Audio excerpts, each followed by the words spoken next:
it's Monica with Fit Eats Coach, and today I am back from OV Rec Center where I teach Pilates and also dynamic stretch. And we're going to do some of the upper body work that I do with my classes to firm up the arms and back and get a really strong chest and back as well. So let's get started. First exercise we're doing is a bent over dumbbell row, which is really great for looking amazing in a backless or strapless dress. You want to stand in a lunge position with your hand on a stability ball so that you have that movement happening, and you're having to use your core to stabilize. You want to pull your abdominals in, keep your arm close to your body, and then draw that elbow up towards the ceiling as you squeeze that shoulder blade up onto the back. You're going to do about 8 to 12 repetitions on each side with a weight that feels moderately heavy to use. So for me today, 20 pounds felt a little easy. Moderately heavy weight for me would be somewhere in the 30-pound range. So that really depends on your strength and level of conditioning. After this, you're going to lay on that stability ball. Notice how my hips are staying nice and elevated and not dropping down. And you're going to do a dumbbell fly combination with a dumbbell pullover. So just a slight bend in the elbows, and you just open your arms out to the side to get a really nice stretch through the chest, and then take both arms all the way back to really stretch the upper body. Notice how I'm filming from a different angle so that you can see the arm position a little bit better. So the thing with this exercise is that you want to use your back muscles, your core. You're not just using your arms and shoulders.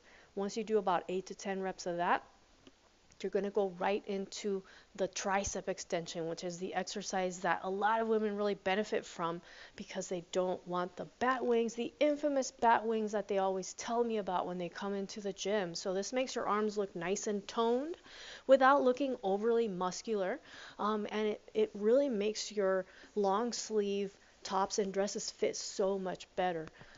Once you do 8 to 10 reps of that, you're going to do a thruster with a hammer curl and a chest press. So this is probably 4 exercises, maybe even 5 exercises combined into one. So you're dropping the hips straight down to the floor. Notice how my knees are staying directly over the heels. At the bottom, you're dropping those dumbbells to the floor, then using your biceps to curl, and then using your chest and shoulder muscles to push to the ceiling. This is a amazing exercise that trains pretty much your entire upper back, core, legs, and also works on your cardiovascular fitness a little bit. It's a total body exercise, really amazing for transforming your upper body.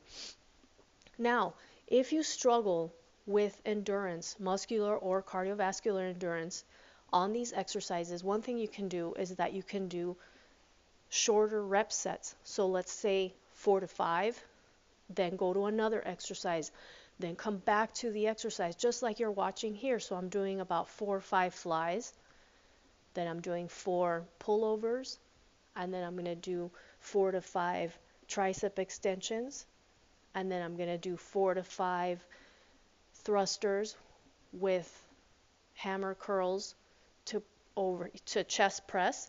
I was going to say overhead press, but that's not what this is, but it is very similar to that.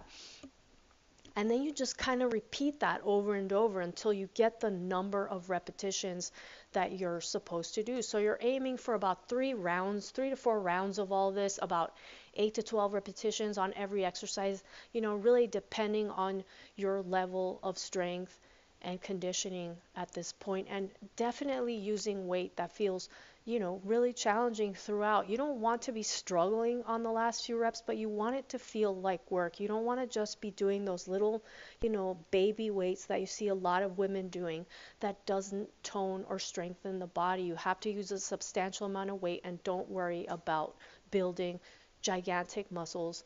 As you can see, it is incredibly difficult. I've been doing it my whole life, lifting even much heavier weight than this, and it is practically impossible to do if you're a woman. So don't worry about increasing your weight. Just use something that feels, challenging for your body.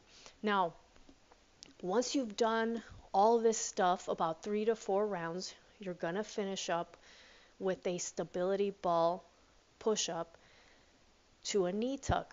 This is a much more challenging exercise. You can start with your thighs on the ball, but if you're more advanced, then you can move the ball further down right under the knees or the shins to make it more challenging. Make sure that your shoulders are aligned right over your wrists and that you're lowering anywhere from halfway down to all the way down to where your forehead is touching the floor. And then you want to draw your belly button up towards the ceiling as you pike the hips up in the air and draw that ball in using those knees.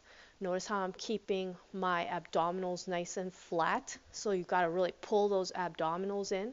And again, I'm doing combination reps where I do 4 push-ups, 4 knee tucks. That gives the arms and shoulders a break. Then I go again, 3 push-ups, 3 knee tucks.